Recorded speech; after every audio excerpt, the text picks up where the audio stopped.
Jako me strah i začepim uši. Strah, glasno, eksplozija, bomba, jako, opasno, nesreća, iskra, bljesak, osljede, pucanje.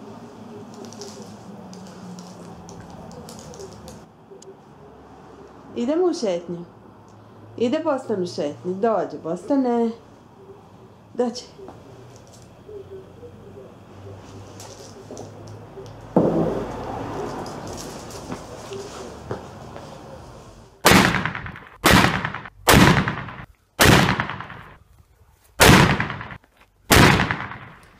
Udruga Prijatelji životinja zaista godinama radi da se jednostavno na prvo mjesto stavi opća dobrobit, javni interes umjesto profita, odnosno da se zaštite ljudi i životinje upravo zabranom petardi tokom čitave godine, što je i logično. Nažalost, sve je više oni koji nam se javljaju da jednostavno ne mogu izaći na kraj sa pucnjavom, jer se boje da njihovi kućni ljubimci, odnosno psi i mačke, jednostavno neće preživjeti proslavu Nove godine, odnosno obilježavanje blagdana, koji nažalost se pretvaraju doslovno u ratno stanje. Povrede djece i odraslih ljudi se bilježe.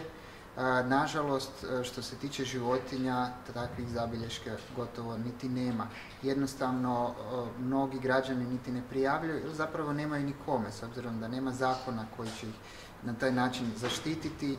Jednostavno ostaje sve bez prijave. To znaju veterinari, to znaju udruge, znaju naravno i sami skrbnici životinja. No u drugim državama i gradovima, upravo gdje su zabrane i nastale, najveći razlozi su bili upravo zaštita životinja. Pa primjerice u Italiji je rađeno istraživanje da čak nevjerovatnih 5000 životinja strada svake godine zbog upotrebe petardi. To je ogromna brojka. Kad govorimo to samo o kućnim životinjama. Dođi.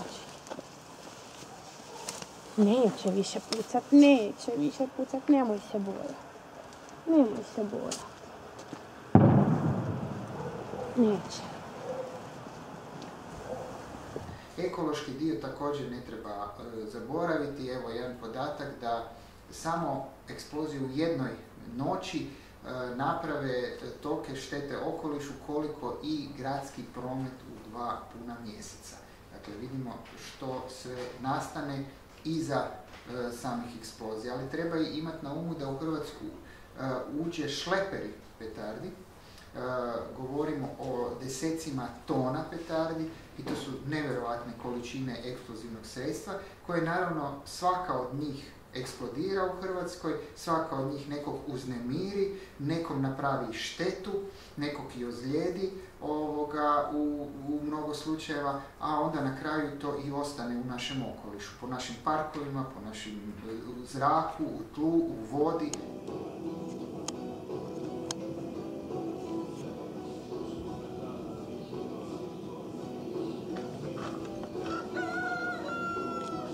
Govorimo o ozljedama djece koje su uvijek brojna i po nama jedno dijete da strada i jedna životinja da strada je previše i ne trebamo se zadovoljati s time što eto u ovoj godini je 3 ili 4 djece manje stradalo ili samo ih je 10 stradalo. To su strašne brojke po nama i uopće se ne bi trebali na takav način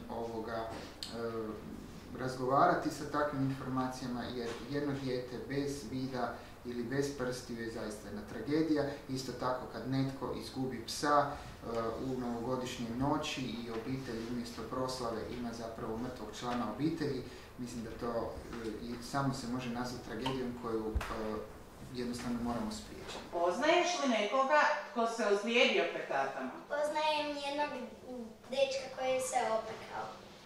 Leonardo?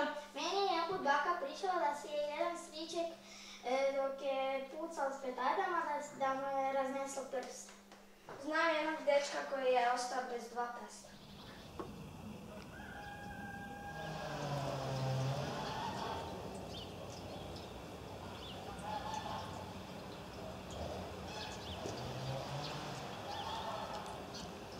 I ja kad sam imao 14 godina isto sam radio ovakve stvari kao što vidite sad ovdje pred školom, ne?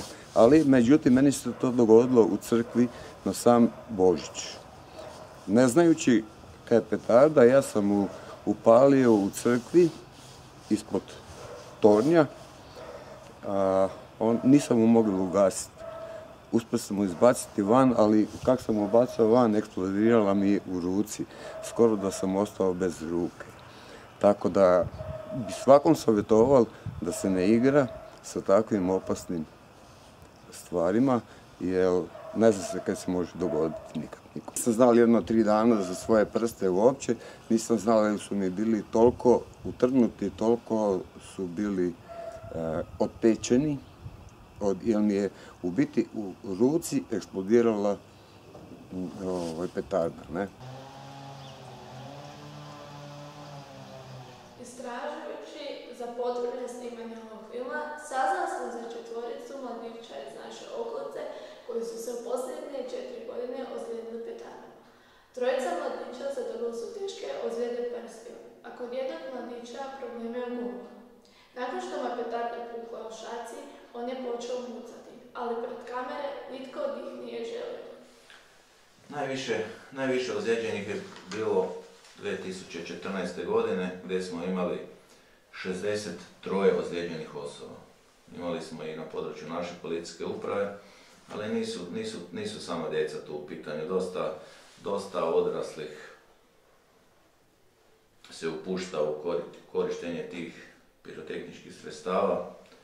Malo tu kumuje i alkohol, Božić, Nova godina i onda jednostavno ljudi zaborave na one osnovne upute u uporabi sredstava i tako dođe do ozljeda. Najčešće ozljede su ozljede ruku. Djeca kad koriste petarde ne koriste na način na koji bi trebali koristiti. Ono što piše u uputstvu, znači petarda se mora staviti na zemlju, nikako se ne smije držati u ruci. Djeca drže petardu u ruci, prilikom paljenja, ruka je zatvorena, dođe do eksplozije i djeca ostanu bez prsta.